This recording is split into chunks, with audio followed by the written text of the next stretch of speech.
Whoa! Hey. Alright, cool. So I wanted to just quickly jump in and have a little bit of a chat with you guys around pacing. Okay? So what is pacing and what do we use it for with our training that's going to correlate onto the bike in our actual racing?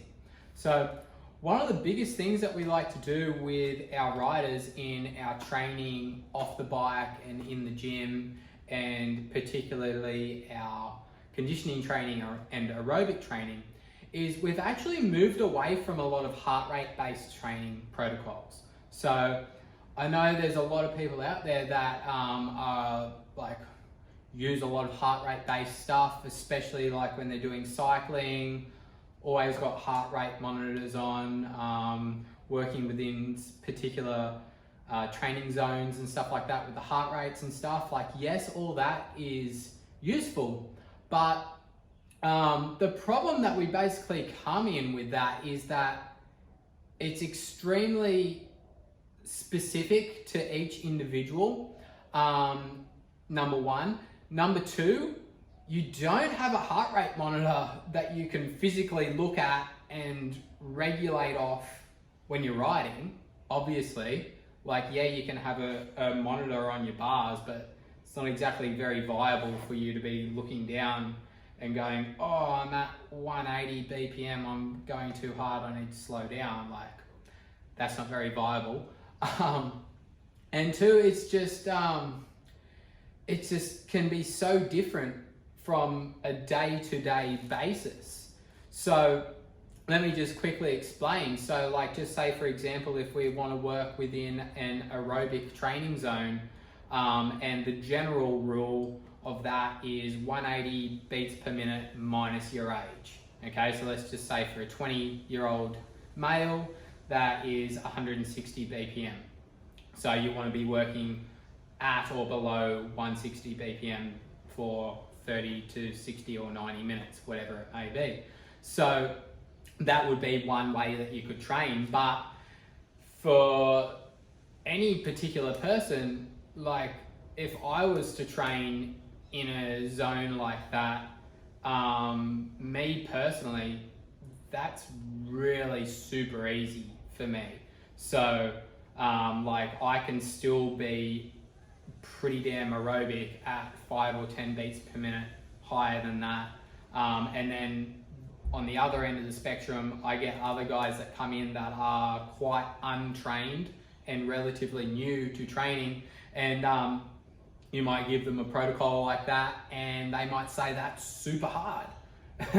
So it's super relative. So there's that problem. I know that you can then go into other realms of heart rate based training where you can do percentages off estimated aerobic thresholds and stuff like that as well. Yes, we've tried those, but then we're starting to get into the realm of like, we're having to do a lot of calculations, it's all estimated, all those kinds of things as well.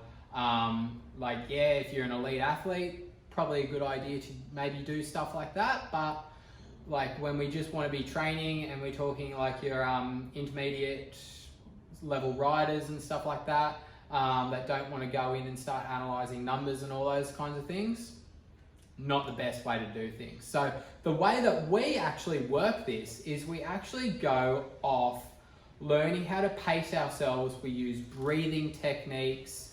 We use RPE, which is perceived effort and stuff like that as well. So relative perceived effort.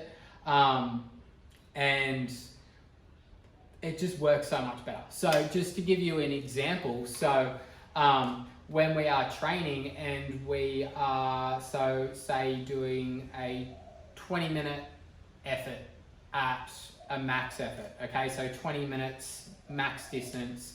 And what we say is like, all right, we need you to learn how this feels, okay? How do you feel when you are like at threshold, capped out, like that is where it is. If you push any harder, you go into fatigue and you have to slow down and you've basically just built up too much fatigue. Obviously not what we want to do. If you go slower, then obviously we're at a sustainable effort and stuff like that as well. So learning what these different intensities feel like, so that when we go out onto the track and the racetrack, we know what's sustainable for us. We know what is not sustainable for us. And for different given time periods and stuff like that as well. So for a 10-minute moto versus a 15-minute moto, a 20-minute moto, or a 30-minute moto, we know what is sustainable. We don't have to guess. We just know of how we feel while we're riding. And then the other end of that as well, which makes it even more beneficial, is that say we put ourselves in a situation where we need to make a pass on a rider, so we need to increase that intensity for say a lap or half a lap, so 30 seconds to a minute or whatnot, to make that pass and then check out from that rider. Obviously we need to push into that unsustainable sort of threshold for that given period of time, but then we need to then be able to find and bring ourselves back into that sustainable level again so that we can continue our race. Because obviously if we keep working at that intensity, we're going to fatigue, things, technique, everything's going to start to break down, and that's when we make mistakes or just have to physically slow down, and then the rider catches back up to us again.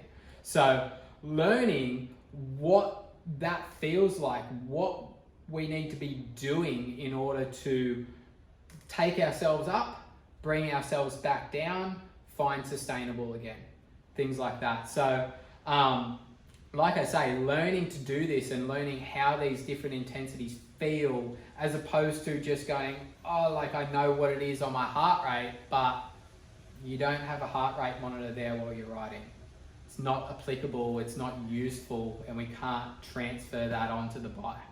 So yeah, basically what we do with our training and our conditioning and aerobic work, lots of breath work, lots of intensity work, lots of going off how we feel, and stuff like that as well, and learning what that is. And this is a constant process as well. So it's not just once we learn it, we know it. This is constantly changing as we improve and get better as well. So we have to be constantly doing this and knowing what our thresholds are, knowing how this feels, and pushing those boundaries that little bit every now and then as well, so that we know how far we can actually push ourselves when we really need to as well.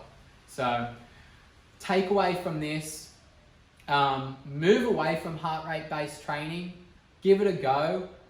If you would like some information on the heart rate based, the breathing based training that we do, and intensity work and these different protocols, send me a message. I'll happily flick you through some examples of how we do this and a couple of bits of info on these different intensities as well, because like I say, far more applicable to on the bike. We learn about ourselves, we learn about what we can and can't do, and it, like I say, just works so much better.